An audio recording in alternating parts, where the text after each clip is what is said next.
എല്ലാവർക്കും വീഡിയോയിലേക്ക് ഹാർദമായ സ്വാഗതം. ഇടതു കൈകൊണ്ടു ഭഗവാന്റെ പടം വരച്ചാൽ ഭഗവാൻ അതിഷ്ടപ്പെടുമോ എന്ന് ചോദിച്ച ചോദ്യം ഭഗവാന് സഹിക്കാൻ കഴിഞ്ഞില്ല. ഉടനെ അദ്ദേഹത്തിനെ വിളിച്ചു. ശബരിമലയിൽ ഭഗവാന്റെ പല രൂപത്തിലും ഭാവത്തിലുമുള്ള പടം വരയ്ക്കുവാനായിട്ട്.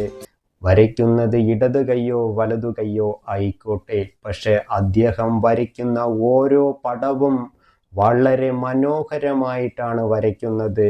ഭഗവാൻ അത് ഇഷ്ടപ്പെടുകയും ഭഗവാന്റെ തിരുസന്നിധിയിൽ ആ ഒത്തിരി പടം വരയ്ക്കുവാനുള്ള ഒരു അവസരവും കൂടിയാണ് ഭഗവാൻ അയ്യപ്പസ്വാമി അദ്ദേഹത്തിന് കനിഞ്ഞു നൽകിയത്. ഭഗവാന്റെ മുമ്പിൽ പോയി എല്ലാ ദിവസവും പ്രാർത്ഥിച്ചുകൊണ്ട് അദ്ദേഹത്തിന് ഭഗവാന്റെ പടം വരയ്ക്കുവാനുള്ള ഒരു അവസരമാണ് അദ്ദേഹത്തിന് ലഭിച്ചത്. അദ്ദേഹത്തിൻ്റെ പേര് മണിച്ചേട്ടൻ എന്നാണ്. അദ്ദേഹം അത് കൈകൊണ്ട് ഭഗവാന്റെ പടം വരച്ചാൽ ഭഗവാൻ അത് ഇഷ്ടപ്പെടുമോ എന്ന് ചോദിച്ച ആ ചോദ്യം ഭഗവാന്റെ കണ്ണുവരെ നിറയിച്ചു എന്നുള്ളതാണ്. അതുകൊണ്ട് തന്നെയാണ് ഭഗവാൻ അയ്യപ്പസ്വാമിയുടെ തിരുസന്നിധിയിൽ ഒത്തിരി ഭഗവാന്റെ പല രൂപത്തിലും ഭാവത്തിലുമുള്ള പടം വരയ്ക്കുവാനുള്ള ഒരു അവസരം ഭഗവാൻ അയ്യപ്പസ്വാമി അദ്ദേഹത്തിന് നൽകിയത്.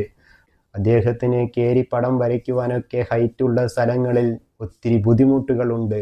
എന്നാലും അതെല്ലാം തരണം ചെയ്തുകൊണ്ടാണ് ഭഗവാൻ അയ്യപ്പസ്വാമിയുടെ തിരുസന്നിധിയിൽ ഒത്തിരി പടം വരയ്ക്കുവാനുള്ള ഒരു അവസരം കിട്ടിയതിൻ്റെ സന്തോഷത്തോടു കൂടി അദ്ദേഹം വരയ്ക്കുന്നത്. എന്തായാലും അദ്ദേഹത്തിന് ഇനിയും ഒത്തിരി പടം വരയ്ക്കുവാനുള്ള ഒരു അവസരവും എല്ലാം ലഭിക്കട്ടെ. അദ്ദേഹത്തിന് എല്ലാവിധ അനുഗ്രഹങ്ങളും ഉണ്ടാകട്ടെ എന്ന് ഭഗവാൻ അയ്യപ്പസ്വാമിയോട് പ്രാർത്ഥിക്കുന്നു. അതേപോലെ എല്ലാവരുടെയും സപ്പോർട്ടുകളും സഹകരണങ്ങളും അദ്ദേഹത്തിന് ഉണ്ടാകട്ടെ. എന്തായാലും ഇദ്ദേഹം വരയ്ക്കുന്ന ഒത്തിരി പടങ്ങൾ ഇനി പോകുന്ന ഭക്തജനങ്ങൾക്ക് കാണാൻ കഴിയും. അവിടെ ഒരുപാട് പടമാണ് ഇദ്ദേഹം വരയ്ക്കുന്നത്. എന്തായാലും ഇദ്ദേഹം നല്ല രീതിയിൽ എല്ലാവരുടെ സപ്പോർട്ടുകളും സഹകരണങ്ങളും കൊണ്ട് മുന്നോട്ട് നല്ല രീതിയിൽ തന്നെ പോകട്ടെ എന്ന് ഭഗവാൻ അയ്യപ്പസ്വാമിയോട് പ്രാർത്ഥിച്ചു കൊള്ളുന്നു. അപ്പോൾ ഇതേപോലെയുള്ള പുതിയ വീഡിയോസുകൾ നിങ്ങൾക്ക് തത്സമയം ലഭിക്കുവാനായി ഈ ചാനൽ ഒന്ന് സബ്സ്ക്രൈബ് ചെയ്യുക. തൊട്ടടുത്ത് കാണുന്ന ബെൽ ബട്ടൺ കൂടി എനേബിൾ ചെയ്യുക. ഈ വീഡിയോ നിങ്ങളുടെ സുഹൃത്തുക്കൾക്കും കൂടി ഒന്ന് ഷെയർ ചെയ്യുക. അപ്പോൾ വേറൊരു വീഡിയോയുമായി വീണ്ടും കാണാം.